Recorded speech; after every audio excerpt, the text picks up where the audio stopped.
ഈ ഒരു വീഡിയോ നമ്മളിൽ പലരും കാണാൻ ചാൻസ് ഉണ്ട്. കാരണം സോഷ്യൽ മീഡിയയിൽ അത്രയേറെ വൈറലായ ഒരു വീഡിയോ തന്നെയായിരുന്നു ഇത്. 2-3 വയസ്സ് മാത്രം പ്രായമുള്ള ഒരു കുട്ടി കുഴൽക്കിണറിൽ വീണപ്പോൾ ആ ഒരു കുട്ടിയെ രക്ഷിക്കാൻ മറ്റൊരു പയ്യൻ ആ കിണറ്റിൽ ഇറങ്ങുകയും ആ ഒരു കുട്ടിയെ ആ പയ്യൻ രക്ഷിക്കുന്ന ഒരു കാഴ്ച. ഇത് പലരും കണ്ടെങ്കിലും ഇത് ശരിക്കും എവിടെയാണ്, എന്താണ് ശരിക്കും സംഭവം എന്ന് പലർക്കും ഇപ്പോഴും അറിയില്ല. സംഭവം എന്താണെന്ന് ഞാൻ പറഞ്ഞുതരാം. റൊമേനിയയിലെ സെഗിർഷിയ എന്ന ഒരു ചെറുഗ്രാമം. ഒരു ദിവസം ഗ്രാമത്തിലെ എല്ലാവരെയും ഞെട്ടിച്ചുകൊണ്ട് ആ ഒരു വാർത്ത വന്നു. ആ നാട്ടിലെ തന്നെ ഗബ്രിയേൽ എന്ന 3 വയസ്സുകാരനായ കുട്ടി വീട്ടുവളപ്പിൽ കളിച്ചുകൊണ്ടിരിക്കവേ കിണറ്റിൽ വീണു. എന്നാൽ ആ ഒരു കിണർ ഒരു സാധാരണ കിണറല്ലായിരുന്നു. ഏകദേശം 15 മീറ്ററോളം ആ ഒരു കിണറ്റിന് ആഴമുണ്ട്. കുട്ടി അകത്ത് കുടുങ്ങി നിലവിളിക്കുകയാണ്. ഗ്രാമം മുഴുവൻ ഓടിയെത്തി. അഗ്നിരക്ഷാ സേന വന്നെങ്കിലും കുഴി വളരെ ചെറുതായിരുന്നു. ആ ഒരു നേരത്താണ് 14 വയസ്സുകാരനായ ക്രിസ്ത്യൻ എന്ന ചെറുപ്പക്കാരൻ മുന്നോട്ട് വരുന്നത്. കുട്ടിയെ ഞാൻ രക്ഷിക്കാമെന്നും എന്റെ കൈകളിൽ അവൻ ഒതുങ്ങുമെന്നും ഞാൻ പിടിച്ചു കയറ്റിക്കോളാം എന്നും പറഞ്ഞ് ആ ഒരു പയ്യൻ മുന്നോട്ട് വരുന്നുണ്ട്. ആദ്യം ആരും ഇത് വിശ്വസിച്ചില്ലെങ്കിലും കുട്ടിയെ രക്ഷിക്കാൻ മറ്റൊരു മാർഗമില്ല. ഒടുവിൽ മെലിഞ്ഞിരുണ്ട ക്രിസ്ത്യന്റെ ശരീരത്തിൽ രക്ഷാസേനാംഗങ്ങൾ കയറും ബെൽറ്റും സുരക്ഷാ ഉപകരണങ്ങളും ഘടിപ്പിച്ചു. ഇരുണ്ടതും മൂടിയതുമായ ആ 15 മീറ്റർ ആഴത്തിലേക്ക് എല്ലാവരും ക്രിസ്ത്യനെ പതിയെ താഴ്ത്തി. പ്രതീക്ഷകളില്ലാതെ പലരും അവിടെ കാത്തു നിൽക്കുന്നുണ്ട്. ക്രിസ്ത്യൻ എന്ന ഈ ഒരു പയ്യൻ ഇറങ്ങിയാലും വീണ കുട്ടിയെ കിട്ടുമോ എന്ന് സംശയം തന്നെയാണ്.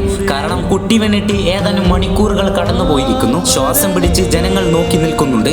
ഒടുവിൽ ക്രിസ്ത്യന്റെ ശബ്ദം കേട്ടു, ഗബ്രിയേലിനെ തന്റെ കൈകളിൽ കിട്ടിയെന്ന്. കുറച്ച് നിമിഷങ്ങൾക്കകം തന്നെ ഗബ്രിയേൽ എന്ന ആ 3 വയസ്സുകാരനെ തന്റെ കയ്യിൽ താങ്ങി പിടിച്ചുകൊണ്ട് ക്രിസ്ത്യൻ എന്ന ആ 14 വയസ്സുകാരൻ മുകളിലേക്ക് ഉയർന്നു. അന്ന് സെഗിർഷിയയിലെ ജനങ്ങൾ ആ 14 വയസ്സുകാരനെ നോക്കി കൈയടിക്കുന്നുണ്ട്. പിന്നീട് സോഷ്യൽ മീഡിയയിലൂടെയാണ് പലരും ഈ കാര്യം അറിയുന്നത്. വീഡിയോ ഇഷ്ടപ്പെടുകയാണെങ്കിൽ വളരെ സബ്സ്ക്രൈബ്. ഇതിനെപ്പറ്റി നിങ്ങളുടെ അഭിപ്രായം താഴെ കമന്റ് ബോക്സിൽ രേഖപ്പെടുത്തുക.